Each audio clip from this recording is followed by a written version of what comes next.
آج کی یہ مجلس بڑی عظیم اور مبارک مجلس ہے۔ ایک بچے کا قرآن کریم مکمل ہوا ہے، ختم قرآن کریم کی مجلس ہے۔ اس کے علاوہ آج جمعہ کا مبارک دن بھی ہے، اور اس کے علاوہ آج ربیع الاول کی پہلی تاریخ بھی ہے۔ وہ مہینہ ہے کہ جس میں حضور اکرم صلی اللہ علیہ وسلم اس دنیا کے اندر تشریف لائے تھے۔ تو آج کی یہ مجلس اور آج کا یہ موقع بڑا مبارک ترین، بڑا بابرکت اور بڑی رحمتوں اور برکتوں کا یہ موقع ہے۔ اللہ تعالیٰ ہم سب کو اس کی برکتوں سے مالا مال فرمائے اور اس مبارک موقع سے ہم سب کو مستفیض فرمائے۔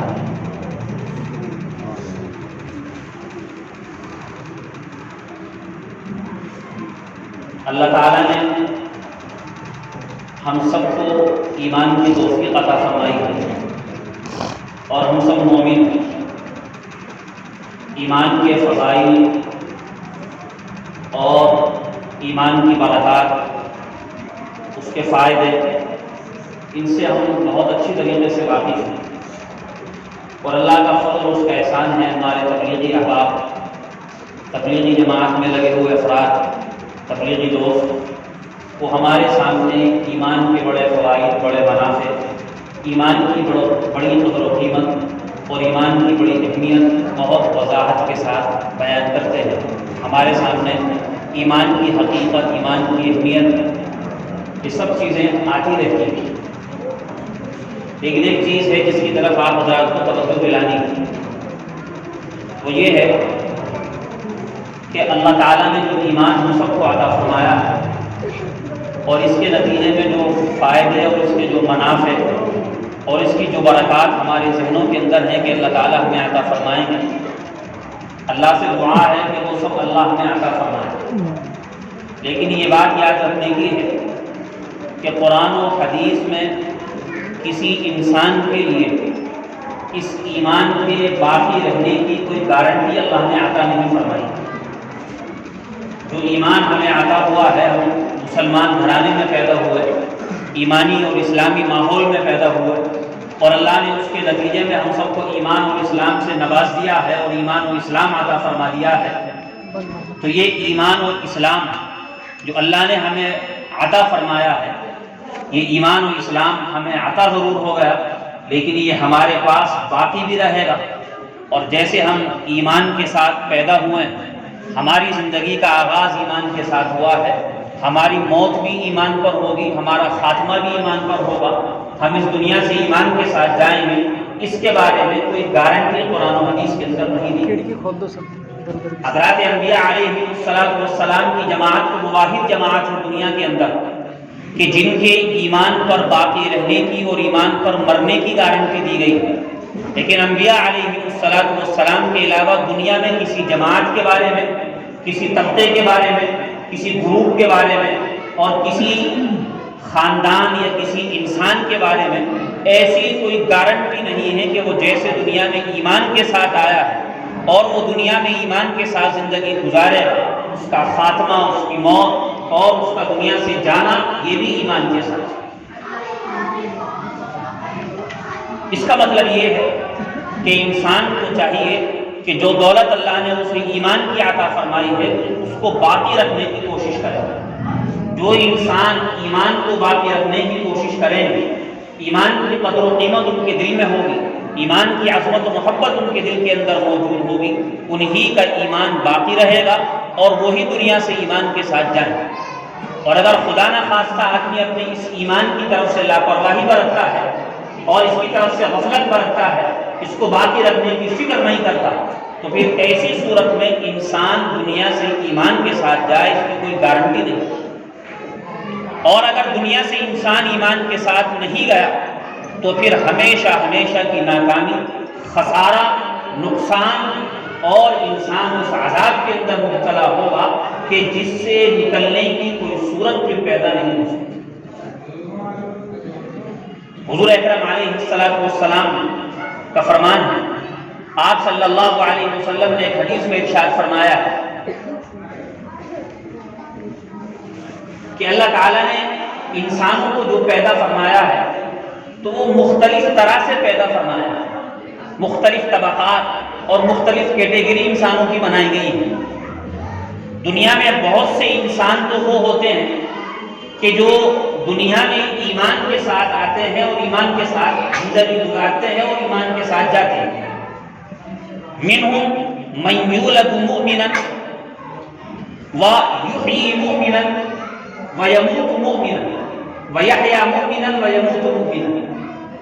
ایک جماعت وہ ہے اسلام پر پیدا ہوتی ہے، اسلام پر زندگی گزارتی ہے اور اسلام پر اس کی موت آتی ہے۔ اس کے مقابلے میں ایک جماعت وہ ہے کہ منہم من یولد کافرا ویحیی کافرا ویموت کافرا، کہ وہ کفر پر پیدا ہوتے ہیں، کفر پر زندگی گزارتے ہیں اور کفر پر ہی ان کی موت آتی ہے۔ اور تیسری جماعت وہ ہے کہ دنیا میں وہ ایمان پر پیدا ہوتی ہے، ایمان کے ساتھ زندگی گزارتی ہے، لیکن اس کا خاتمہ اور اس کی موت کفر پر آتی ہے۔ اور چوتھی جماعت وہ ہے کہ جو کفر پر پیدا ہوتی ہے، کفر پر زندگی گزارتی ہے، اور جب اس کی موت آتی ہے تو ایمان پر موت آتی ہے۔ تو اللہ تعالیٰ نے انسانوں کو الگ الگ پیدا کیا ہے۔ کوئی گارنٹی نہیں کہ ہم دنیا میں ایمان کے ساتھ پیدا ہوئے تو ہماری موت بھی ایمان پر آئے، اور ایسا بھی نہیں کہا جا سکتا کہ جو کافر پیدا ہوا تو وہ ساری زندگی کافر رہے، موت بھی اس کی کفر پر آئے۔ ہو سکتا ہے کہ اللہ تعالیٰ اسے ایمان کی توفیق عطا فرما دے اور وہ دنیا سے ایمان کے ساتھ جائے۔ حضرت عبداللہ ابن مسعود رضی اللہ تعالی عنہ فرماتے ہیں کہ حضور اکرم علیہ السلام نے انسان کی پیدائش اور انسان کی زندگی کا نظام ایک حدیث میں بیان فرمایا کہ انسان ماں کے پیٹ میں اس کی ابتدا اور اس کا آغاز ہوتا ہے منی کے قطرے سے۔ ماں کے پیٹ میں منی کا قطرہ پہنچتا ہے اور پھر کچھ دنوں کے بعد وہ منی کا قطرہ خون بن جاتا ہے، کچھ دنوں کے بعد وہ گوشت بن جاتا ہے، پھر اس میں ہڈیاں پیدا ہو جاتی ہیں، پھر اس میں روح ڈال دی جاتی ہے، اور ایک انسان اچھی شکل و صورت والا، بہترین جو ہے شکل و صورت والا اللہ تعالیٰ پیدا فرما دیتا ہے۔ ماں کے پیٹ میں روح پیدا ہو جاتی ہے، اور جب روح پیدا ہو جاتی ہے، روح پیدا ہو جانے کے بعد آسمان سے فرشتہ آتا ہے جو انسان کی تقدیر لکھ کر جاتا ہے کہ یہ انسان دنیا میں سعادت والی زندگی گزارے گا، خوش قسمتی والی زندگی گزارے گا، یا یہ انسان دنیا میں شقاوت اور بدبختی والی زندگی گزارے گا، اس کی عمر کتنی ہوگی، اس کو رزق کتنا دیا جائے گا، یہ ساری چیزیں اللہ تعالیٰ فرشتے کے ذریعے سے اس انسان کے جو ماں کے پیٹ میں ہے گلے میں لکھ کر ڈلوا دیتے ہیں، اور پھر جب وہ پیدا ہوتا ہے اسی کے مطابق زندگی گزارتا ہے۔ اگر اس کی قسمت میں سعادت ہے تو اللہ تعالیٰ اس سعادت کی بنیاد پر اسے ایمان کے ساتھ پیدا فرماتا ہے اور وہ ساری زندگی ایمان کے ساتھ گزارتا ہے، اور پھر ایمان پر اس کی موت آتی ہے۔ یا کم سے کم اتنا ضرور ہوتا ہے کہ اگر وہ کافر پیدا ہوا اور کفر پر زندگی گزار رہا تھا، موت کے قریب پہنچ رہا تھا، لیکن اللہ نے قسمت میں سعادت لکھی تھی، خوش قسمتی لکھی تھی، ایمان کے ساتھ جانا لکھا تھا، تو موت میں اور اس میں ایک بالش کا فاصلہ رہ جاتا ہے، اور ایک بالش کا فاصلہ رہ جانے پر اللہ تعالیٰ اسے ایمان سے نوازتا ہے اور اس کا خاتمہ ایمان پر ہو جاتا ہے۔ اس کے مقابلے میں جس انسان کے قسمت میں اللہ تعالیٰ نے شقاوت، بدبختی اور کفر پر مرنا لکھا ہے، تو ایسا بھی ہوتا ہے کہ وہ کفر پر پیدا ہوتا ہے، کفر پر زندگی گزارتا ہے اور کافر ہو کر مرتا ہے، لیکن ایسا بھی ہو جاتا ہے ایمانی ماحول میں پیدا ہوا، اسلامی گھرانے میں پیدا ہوا، ایمان کے ساتھ اس نے زندگی گزاری، لیکن ہوتا کیا ہے قسمت میں شقاوت لکھی ہوئی ہے، مرنے میں اور اس میں ایک بالش کا فاصلہ رہ جاتا ہے، ایمان سے کفر میں چلا جاتا ہے اور پھر کفر پر اس کی موت آتی ہے۔ تو کس انسان کی زندگی دنیا میں ایمان کے ساتھ جانے کے ساتھ لکھی ہوئی ہے اور کس کی زندگی کفر کے ساتھ جانے کے ساتھ لکھی ہوئی ہے، کچھ نہیں کہا جا سکتا۔ میں اور آپ ایمانی گھرانے میں، ایمانی ماحول میں پیدا ہوئے، اسلامی ماحول میں پیدا ہوئے، نمازوں کا اہتمام کرتے ہیں، کرتے پاجامے پہنتے ہیں، سروں پر ٹوپیاں اوڑھتے ہیں، لیکن کسی کے انجام کے بارے میں کوئی گارنٹی نہیں دی سکتی۔ اس لیے ہر انسان کو اپنے ایمان کے سلسلے میں ڈرتے رہنا چاہیے۔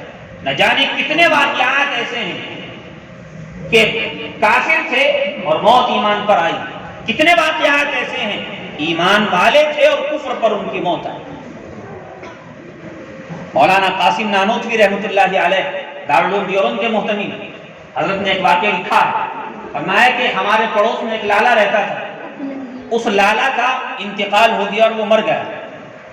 رات کو لالا کو میں نے خواب میں دیکھا کہ وہ لالا جو ہمارے پڑوس میں رہتا تھا پنڈت جنت کے اندر ٹہل رہا۔ مولانا قاسم نانوتوی دیکھتے ہیں کہ پڑوس میں رہنے والا لالا اور پنڈت جنت میں ٹہل رہا۔ میں لالا جی آپ کا جنت میں کیا کام، آپ یہاں جنت میں کیا کر رہے ہیں؟ لالا جی نے کہا کہ بات یہ پیش آئی، مرنے سے پہلے انتہی کہہ لی تھی، مرنے سے پہلے انتہی کہہ لی تھی۔ انتہی ان کے یہاں کہتے ہیں لا الہ الا اللہ محمد الرسول اللہ، سب کچھ کہیں گے، یہ نہیں کہتے لا الہ الا اللہ محمد الرسول اللہ، کہ میں نے مرتے وقت یہ والی انتہی کہہ لی تھی لا الہ الا اللہ محمد الرسول اللہ۔ اس کا نتیجہ یہ ہوا کہ اللہ تعالیٰ نے مجھے جنت کے اندر پہنچا۔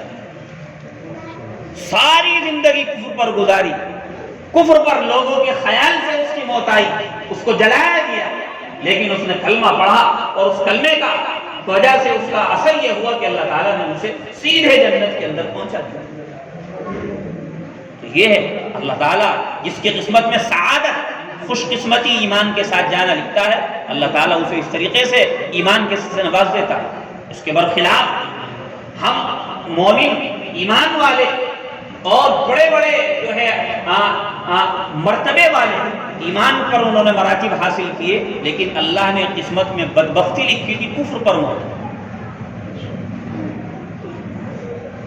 قرآن کریم نے حضرت موسیٰ علیہ السلام اور ان کے زمانے میں ایک بہت بڑا جو ہے وہ انسان تھا، بلعام ابن باعورہ اس کا نام تھا۔ اس بلعام ابن باعورہ کے بارے میں لکھا ہے کہ یہ اپنے زمانے کا بڑا ولی، بزرگ اور حتیٰ کہ مستجاب الدعوات تھا، کہ اللہ سے جو کہہ دیا کرتا تھا اللہ تعالیٰ وہی عطا فرمایا کرتا۔ مستجاب الدعوات بزرگ ولی بلعام ابن باعورہ، لیکن اللہ نے قسمت میں شقاوت اور بدبختی لکھی تھی، انجام بڑا برا ہوا۔ حضرت موسیٰ علیہ السلام فرعون سے نجات پا کر اس کی قوم کی طرف تشریف لے گئے اور اس کی قوم سے جہاد کرنے کا حکم ہوا، اور اس کی قوم کی طرف جب جانے لگے تو قوم ڈر گئی کہ موسیٰ فرعون کو غرق کر کے اور ڈبو کر کے ہماری طرف آ رہے ہیں، ہمارا انجام بھی برا ہو۔ ساری قوم جس کا نام قوم عمالقہ کتابوں کے اندر لکھا ہے، مل کر بلعام ابن باعورہ کے پاس گئی اور جا کر کے یہ کہا کہ اب موسیٰ فرعون کو اس کی قوم کو شکست دے کر سمندر میں ڈبو کر کے اب ہمارے پاس آ رہے ہیں، لہذا ہمیں ان سے بچاؤ اور موسیٰ کے لیے بددعا کرو۔ بلعام ابن باعورہ جو بڑا انسان اور بڑا بزرگ اور اللہ والا تھا، اس نے کہا کہ تم مجھ سے ایک نبی کے خلاف بددعا کروا رہے ہو، میں نبی کے خلاف بددعا نہیں کر سکتا۔ فرمایا قوم کا مسئلہ ہے، وہ قوم پر حملہ آور ہوں گے تو آپ ان کے لیے بددعا کیجیے۔ یہ تیار نہیں ہوا، اس کو لالچ دیا گیا، حتیٰ کہ اس کی بیوی کے ذریعے سے اس کو جو ہے اس تک بات پہنچائی گئی، اور پھر ہوا یہ کہ بات ہوتے ہوتے اس پر تیار ہو گیا کہ ٹھیک ہے میں موسیٰ کے لیے بددعا کروں۔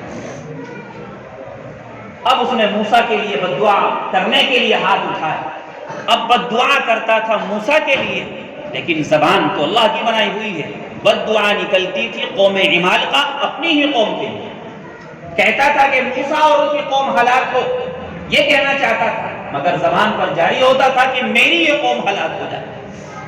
اب جب قوم نے یہ دیکھا کہ مستجاب الدعوات جو کچھ کہتا ہے وہی اللہ عطا فرماتا ہے، سب نے اس کے پاؤں پکڑ لیے کہ کیا کہہ رہے ہیں، ہم بددعا کروا رہے ہیں موسیٰ اور ان کی قوم کے خلاف، اور آپ بددعا کر رہے ہیں اپنی قوم اور اپنے خلاف۔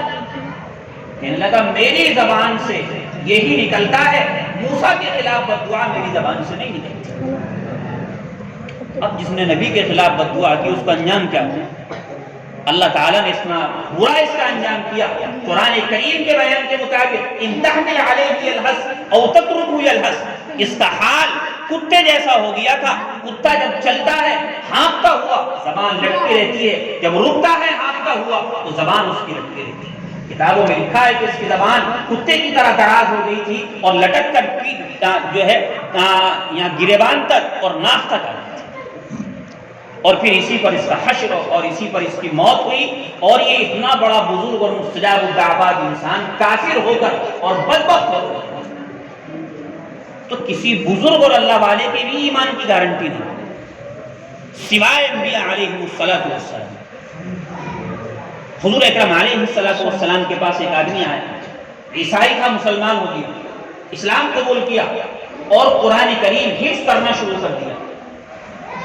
سورہ بقرہ 2.5 پارے کی سورت پوری حفظ کر لی، سورہ آل عمران وہ بھی 2.25 پارے کی سورت ہے اس کو بھی حفظ کر لیا، اور بڑی بڑی سورتوں کا حافظ ہو گیا۔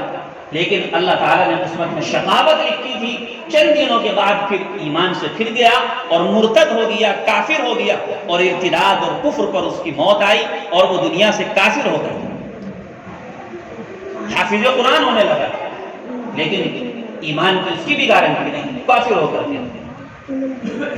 فضیل بن عیاض رحمۃ اللہ علیہ اپنے زمانے کے بڑے مشہور ترین بزرگ آدمی، فضائل اعمال میں جگہ جگہ ان کے قصے بیان کیے گئے ہیں ان کی بزرگی کے۔ ان کا ایک مرید تھا، ان کا ایک مرید، اور بڑا وہ بھی جو ہے شیخ کے اپنے بزرگ کے اپنے شیخ کے راستے پر چل رہا تھا اور بڑی اس کی اچھی زندگی گزر رہی تھی۔ اتفاق ہوا، بیمار ہوا اور مرنے کے جو ہے وہ قریب ہو گیا۔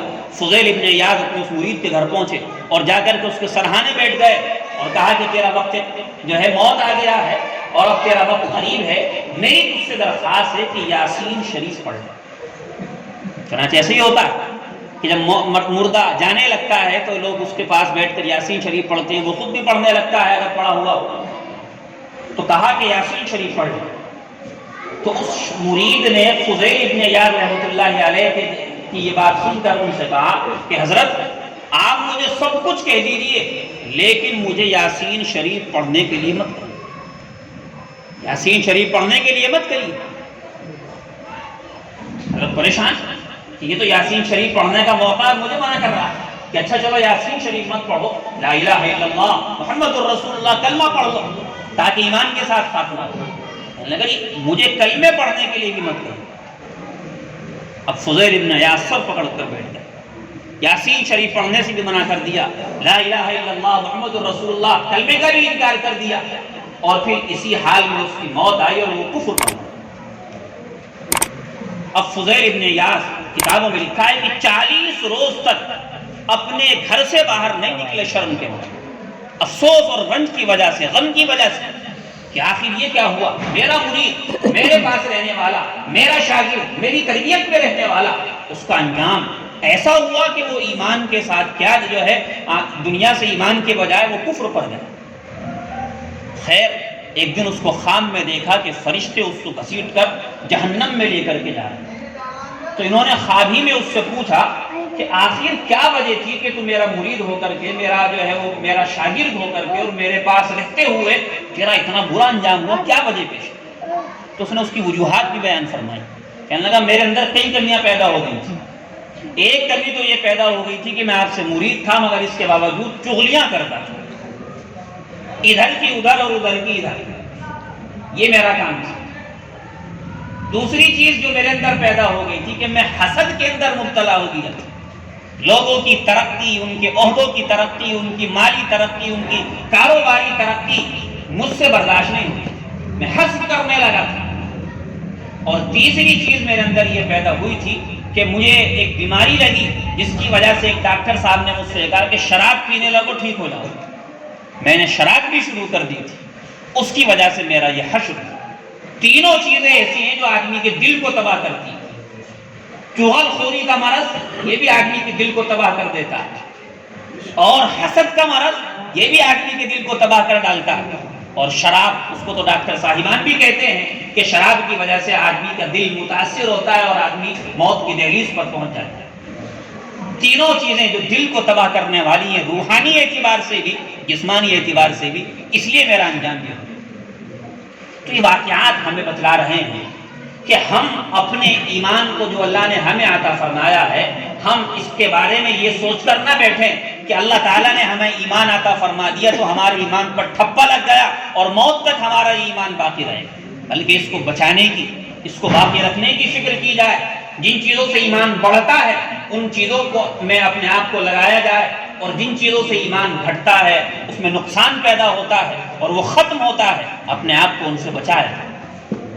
حضرات انبیاء علیہم الصلوۃ والسلام، حالانکہ ان کے ایمان کے ختم ہونے کی جو ہے کوئی وجہ نہیں کہ ان کا ایمان ختم ہو. ان کے بارے میں تو گارنٹی دی گئی ہے کہ وہ ایمان کے ساتھ دنیا میں آتے ہیں اور ایمان کے ساتھ ہی جائیں گے. اس کے باوجود حضرات انبیاء علیہم السلام اللہ سے اپنے ایمان کے باقی رہنے کی، اپنی اولادوں کے ایمان کے باقی رہنے کی دعائیں کیا کرتے تھے.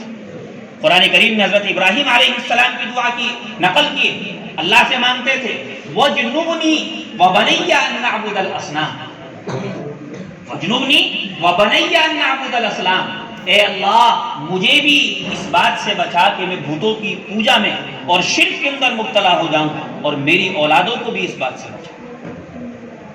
اپنے لیے بھی ایمان کے سے بچانے کی جو ہے وہ بچنے کی دعا کر رہے ہیں، ہم اپنے کفر سے حفاظت کی دعا کر رہے ہیں اور اپنی اولادوں کے لیے بھی دعا کر رہے ہیں. یعقوب علیہ السلام اس قدر عظیم انسان ہیں، تمام انبیاء سوائے 10-11 انبیاء کے سب حضرت یعقوب کی اولاد میں ہوئے. حضرت یعقوب کو بنی اسرائیل بھی کہا جاتا ہے. تمام کے تمام انبیاء 10 نبیوں کو چھوڑ کر حضرت یعقوب علیہ السلام کی اولاد میں ہیں. 1,24,000 انبیاء، 10 کو نکال لیجئے، سارے کے سارے یعقوب کی اولاد. اور حضرت یعقوب علیہ السلام کا حال کیا ہے؟ حضرت یعقوب کے باپ بھی نبی، ان کی اولاد بھی نبی، ان کے بھائی چچا بھی نبی، اور دوسرے جو ہے ادھر بھی لوگ نبی، اوپر نیچے دائیں بائیں پورا خاندان نبیوں کا.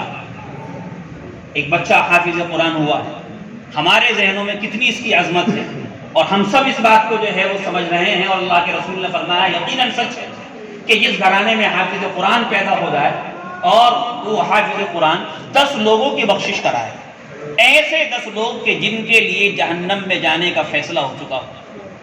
اللہ تعالی حافظ قرآن کے والدین کو ایسا تاج پہنائیں گے کہ سورج کی روشنی بھی اس کے سامنے فیل. کتنی عظمتیں برکتیں حافظ قرآن کو حاصل ہوتی ہیں ہمارے سب کے ذہنوں میں. تو جس گھرانے میں حافظ قرآن سے بڑھ کر نبی پیدا ہوتے ہوں اور وہ نبیوں کا خاندان ہو تو اس گھرانے کی برکتوں کا کیا حال ہوگا اندازہ کر سکتے ہیں. لیکن اس کے باوجود یعقوب علیہ السلام کا قصہ قرآن کریم نے نقل کیا کہ اس وقت یعقوب کا انتقال ہونے لگا، ساری اولاد کو اور خاندان کو جمع کر لیا اور فرمایا ام کنتم شہداء اذ حضر یعقوب الموت اذ قال لبنیہ ما تعبدون من بعدی. حضرت یعقوب علیہ السلام نے سب خاندان کو، بیوی بچوں کو، آل اولاد کو اور جو ہے پوتے پوتیوں نواسے نواسیوں کو جمع کر کے یہ کہا ما تعبدون من بعدی، میرے بعد کس کی عبادت کرو. آج ہمارا اور آپ کا ماحول تو یہ ہے کہ موت کا وقت قریب آتا ہے تو ہم جو ہے وہ حساب کتاب میں لگ جاتے ہیں، جائیدادیں بانٹنے میں لگ جاتے ہیں. یہاں بوڑھا ہوا اولاد کی بھی فکر شروع ہو جاتی ہے کہ باپ زندگی میں تقسیم کر کے چلا جائے، اور باپ بھی یہ سوچتا ہے کہ جو ہے میری اولاد میرے بعد لڑے اور جھگڑے نہیں اور میں اپنی زندگی میں نمٹا کے چلا جاؤں. ہمارے یہاں تو بڑھاپا آتا ہے تو مال کی سلسلے میں فکر شروع ہو جاتی ہے، زمینیں بانٹنے کے سلسلے میں فکر شروع ہو جاتی ہے. نبیوں کو دیکھیے، موت سامنے ہے تو فکر کر رہے ہیں اپنی اولاد کے ایمان کو بچانے. ما تعبدون من بعدی، یہ بتلاؤ میرے بعد کس کی عبادت کرو گے. سب نے ایک زبان ہو کر کہا نعبد الہ و الہ آبائی ابراہیم و اسماعیل و اسحاق الہ واحدہ. ہم آپ کی عبادت، ہم آپ کے رب کی عبادت کریں گے، اپنے آباء و اجداد کے رب کی عبادت کریں گے، اسماعیل، اسحاق، ابراہیم، ان کے رب کی عبادت کریں گے. جب سب نے اس بات کی ضمانت اور گارنٹی دی کہ جس طرح آپ کی زندگی میں ایمان پر قائم ہیں مرنے کے بعد ایمان پر قائم رہیں گے، تب ان کو اطمینان ملا. اس سے سبق ملا کہ اپنی اولادوں کی اور اپنی نسلوں کی ایمان کی فکر سب سے اہم ہے. مال و جائیداد سے بڑھ کر ان کے ایمان کے بچانے کی فکر کی جائے. حضور اکرم علیہ السلام اللہ سے کیا مانگ رہے ہیں؟ ہم اور آپ بس یہی مانگتے رہتے ہیں کاروبار اچھا ہو جائے. ہم آپ یہی جو ہے اللہ تعالیٰ سے سوال کرتے رہتے ہیں کہ اچھے رشتے مل جائیں اور جو ہے بیماریاں ختم ہو جائیں. کبھی ایمان کے محفوظ رہنے کی دعا ہماری دعاؤں میں شامل نہیں. حضور اکرم علیہ السلام کے بارے میں لکھا ہے کہ ایک صحابی آپ کے گھر تشریف لے گئے اور رات آپ کے گھر گزاری. حضور کی اہلیہ کے بھانجے تھے حضرت ابن عباس رضی اللہ تعالی عنہ. حضور کی اہلیہ حضرت ابن عباس کی جو ہے خالہ تھی، تو ابن عباس اپنے خالو حضور کے گھر تشریف لے گئے اور رات حضور کے پاس گزاری اور دیکھا کہ رات بھر حضور کیا کرتے ہیں.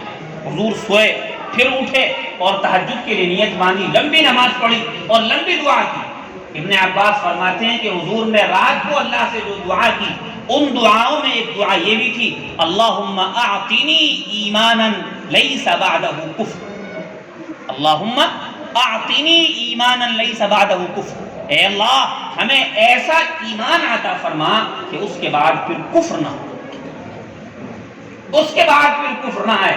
ایمان دیا ہے، ایمان والے ماحول میں گھرانے میں پیدا کیا تو موت بھی ایمان پر ہی آئے۔ یہ نہ ہو کہ بدبختی اور شقاوت مقدر ہو اور مرنے سے پہلے ہم ایمان کو چھوڑ کر کفر کے اندر مبتلا ہوں۔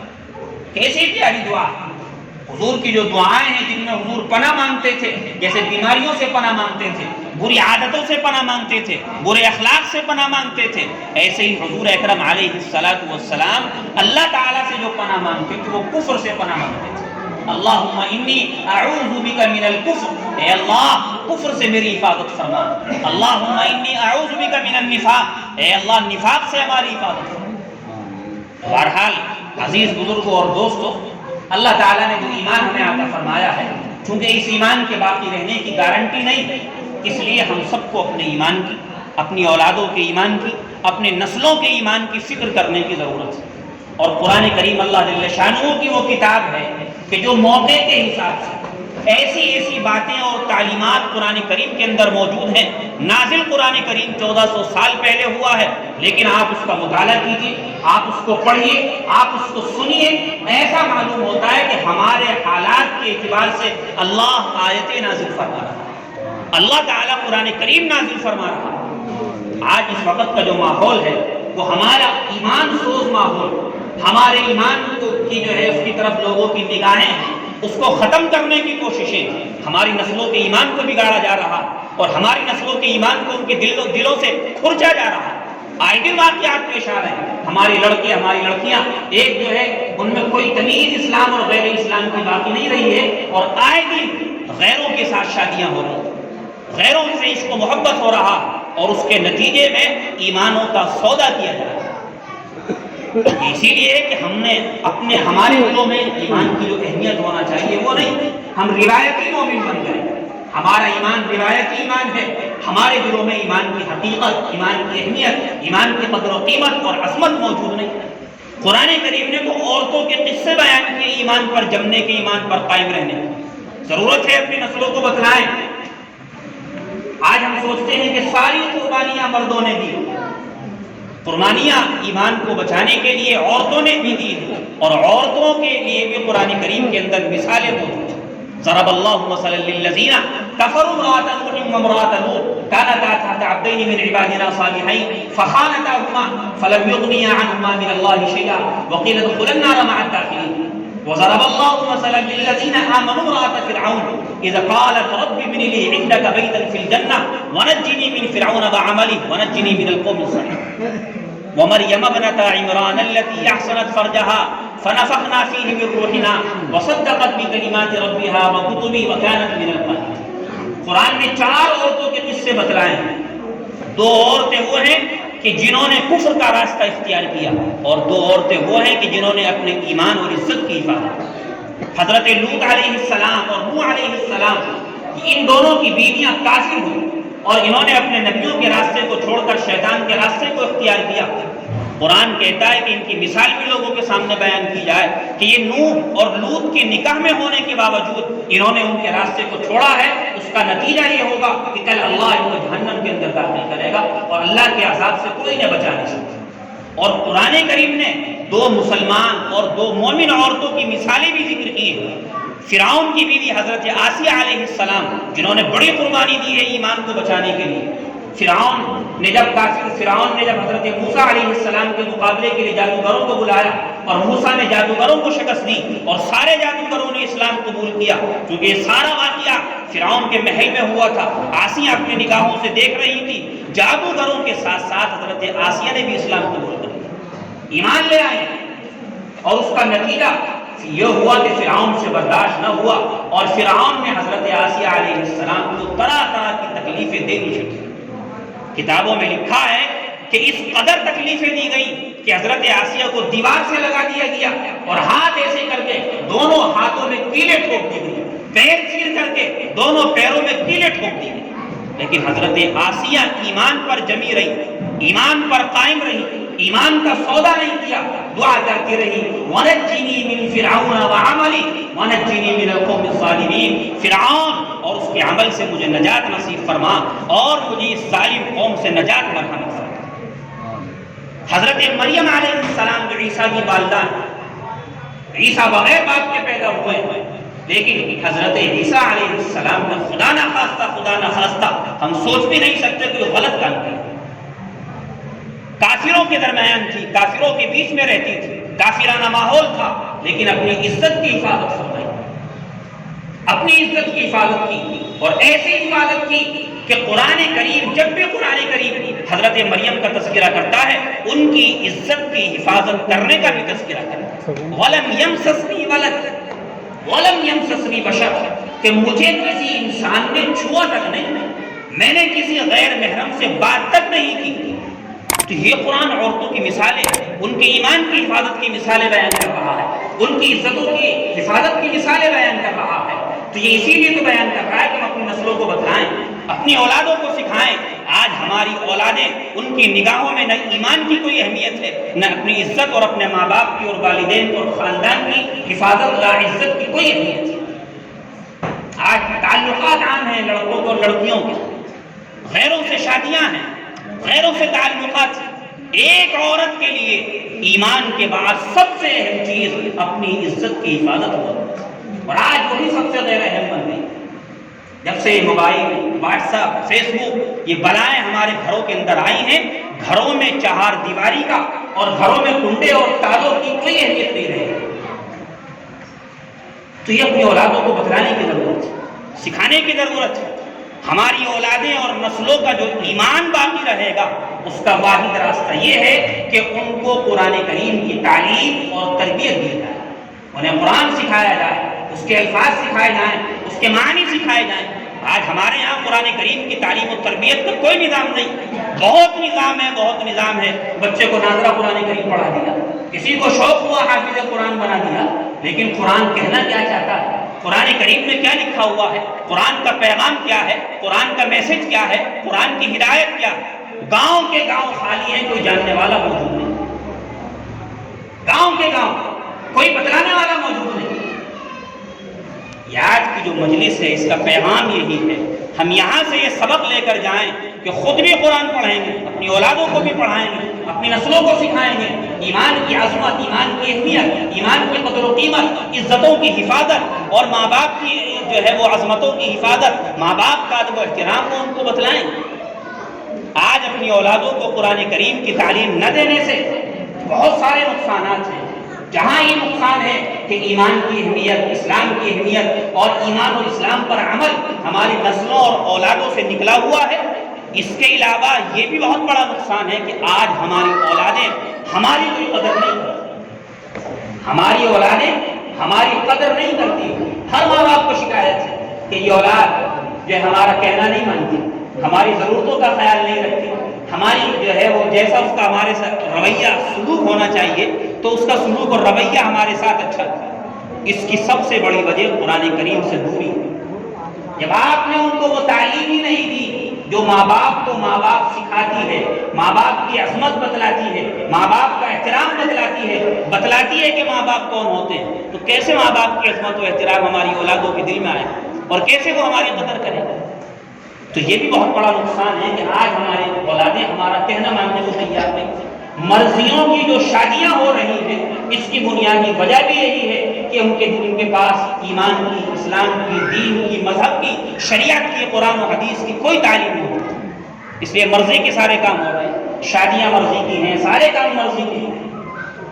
دوسرا سب سے بڑا نقصان, ہماری جو اولاد ہے اگر ہم نے اس کو قرآن کریم کی تعلیم نہیں دی تو پھر یہ مرنے کے بعد نہ زندگی میں کام آ رہی ہے اور نہ مرنے کے بعد کسی کام آ سکتی.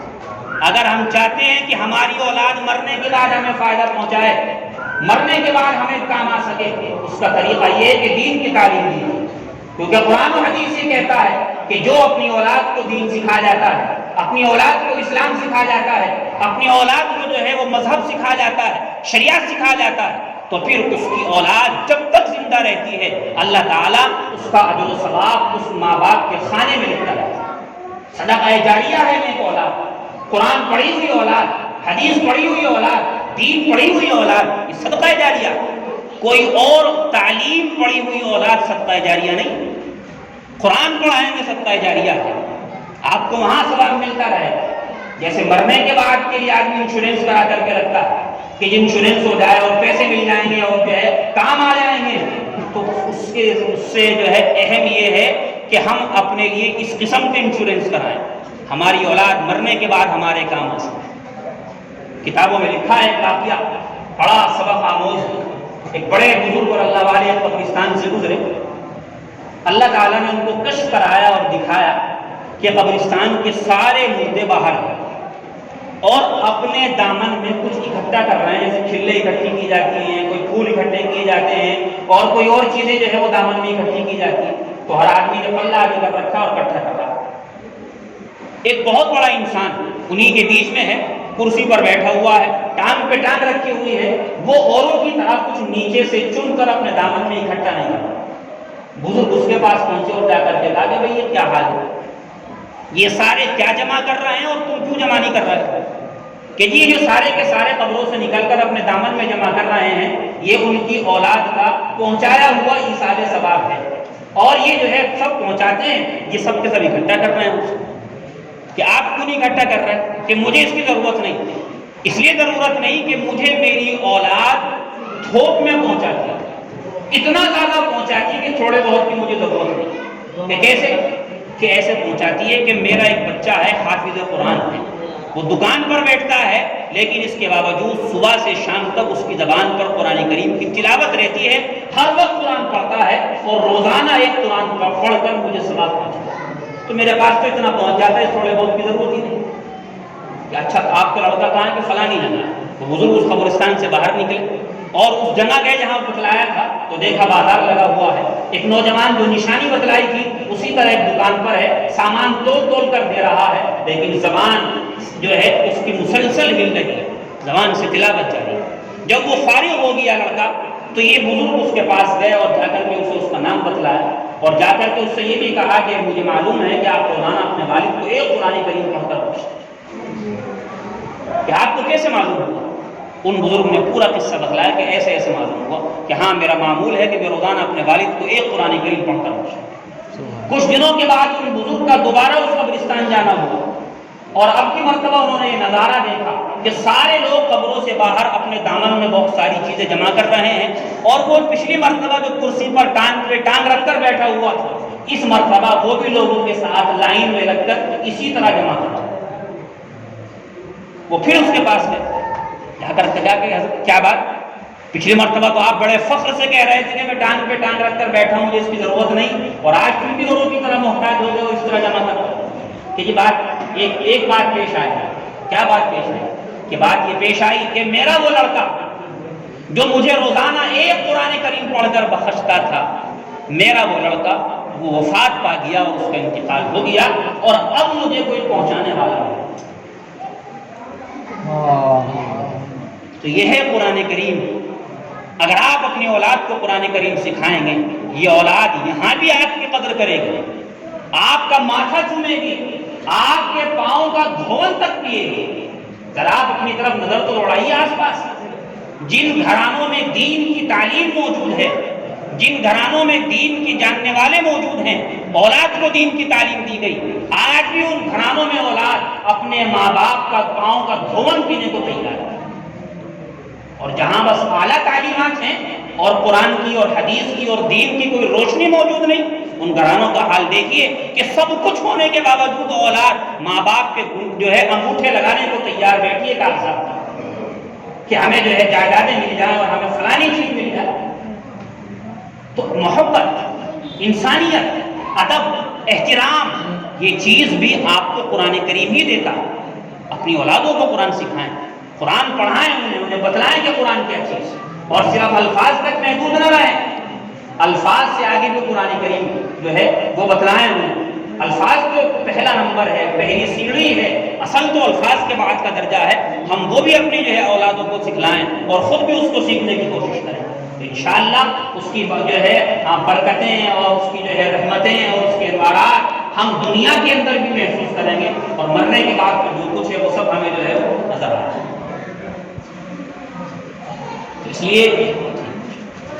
اس لیے جو ہے ہم یہاں سے یہ قرآن کریم کی جو مجلس سے سبق لے کر جائیں کہ انشاءاللہ قرآن سے اپنے تعلق کو مضبوط کریں، قرآن سے تعلق مضبوط ہوگا، ایمان ہمارا مضبوط ہوگا، اور خود بھی قرآن پڑھیں گے، اپنی اولادوں کو پڑھائیں گے، خود بھی قرآن سیکھیں گے، اور اپنے جو ہے قرآن کریم اپنی اولادوں کو سکھائیں گے۔ اللہ تعالی ہم سب کو توفیق عطا فرمائے۔ ایک آخری بات یہ ہے، جیسا کہ میں نے شروع میں کہا تھا کہ ربیع الاول کا مہینہ شروع ہو چکا ہے، بڑا مبارک ترین مہینہ ہے، اور اس کا نام ہی بڑا مبارک ہے۔ عربی زبان کے اعتبار سے، عربی ڈکشنری کے اعتبار سے ربیع الاول کا مطلب ہوتا ہے بہار کا پہلا مہینہ۔ عرب میں جو ہے جس وقت مہینوں کے نام رکھے گئے تو یہ مہینہ جس موسم میں آتا تھا وہ بہار کا موسم، تو انہوں نے اسی کا نام رکھ دیا جو ہے بہار کا پہلا مہینہ۔ اگلا مہینہ ربیع الثانی یعنی موسم بہار کا دوسرا مہینہ۔ لیکن اللہ کی قدرت دیکھیے، اللہ تعالیٰ تو احسن الخالقین ہیں، اللہ تعالیٰ نے اس مہینے کو جو موسم کے اعتبار سے بہار کا مہینہ تھا، حقیقت میں اس کو بہار والا بنا دیا، اس طرح کہ حضور اکرم علیہ السلام کو اس مہینے میں پیدا کیا۔ آپ کا دنیا میں آنا، اس سے یہ موسم اور یہ مہینہ حقیقت میں بہار والا ہوگا، کیونکہ آپ تو رحمت للعالمین بنا کر بھیجے گئے، وما ارسلناک الا رحمۃ للعالمین۔ آپ تو رحمت ہے انسانیت کے لیے، آپ تو برکت ہے انسانیت کے لیے، اور آپ کی وجہ سے انسانیت کو انسانیت نصیب ہوئی۔ آپ اگر نہ ہوتے دنیا والوں کو پتہ نہ چلتا کہ انسانیت کیا چیز ہے۔ تو یہ حقیقت میں مہینہ بہار کا مہینہ، اس میں کوئی چیز نہیں، بلکہ صحابہ کرام رضوان اللہ تعالی علیہم اجمعین کی زندگی تو ایسی گزری ہے کہ ان کے یہاں اس مہینے کا ذکر بھی نہیں ہوتا تھا۔ وہ تو حضور کا ہر وقت ذکر کرتے تھے، ان کو حضور کی پیدائش والے مہینے کا یا حضور کی پیدائش والے دن کا ذکر کرنے کی ضرورت نہیں، ان کی تو ہر مجلس اور ان کا ہر کام اور ان کا ہر سانس اللہ کے رسول کا ذکر تھا۔ تو اس لیے انہیں جو ہے مہینوں کے حساب سے یا سال میں کسی دن کے حساب سے حضور کے ذکر کرنے کی یا حضور کا پیدائش کا دن منانے کی یا حضور کا جنم دن منانے کی یا برتھ ڈے منانے کی کوئی ضرورت نہیں تھی۔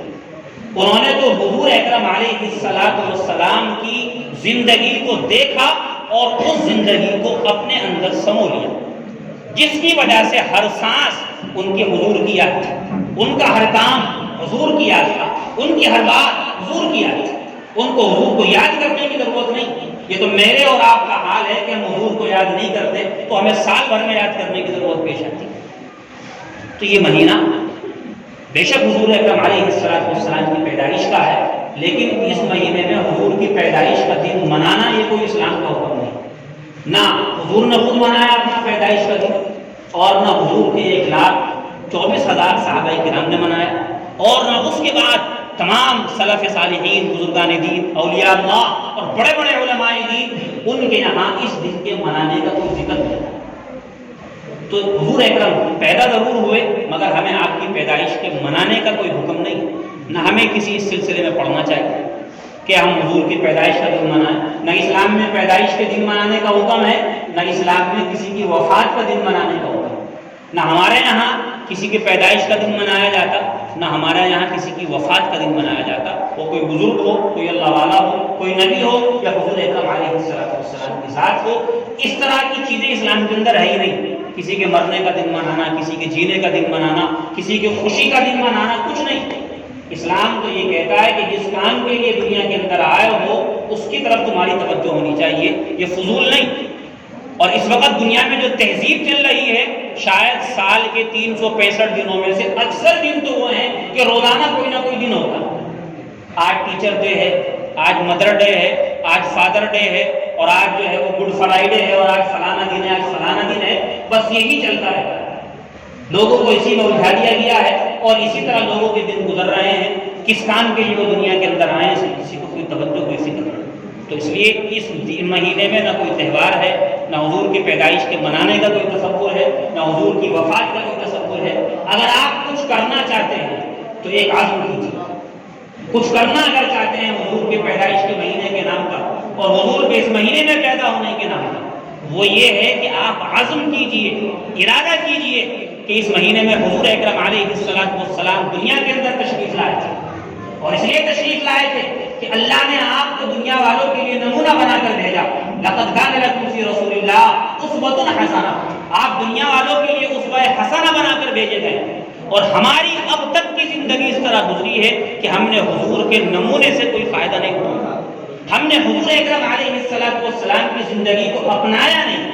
آپ اس مہینے میں یہ عزم کریں کہ اب تک جو کچھ ہوا سو ہوا، انشاءاللہ آگے آنے والے مہینوں میں اور آگے آنے والی زندگی میں حضور اکرم علیہ السلام کے نمونے کو، آپ کے اسوے کو اپنائیں گے، اور اپنی پوری زندگی میں، اپنی صبحوں میں، اپنی شاموں میں، اپنے کاروبار میں اور اپنی شادیوں میں، ہر چیز میں حضور کے اسوے اور نمونے کو سامنے رکھیں۔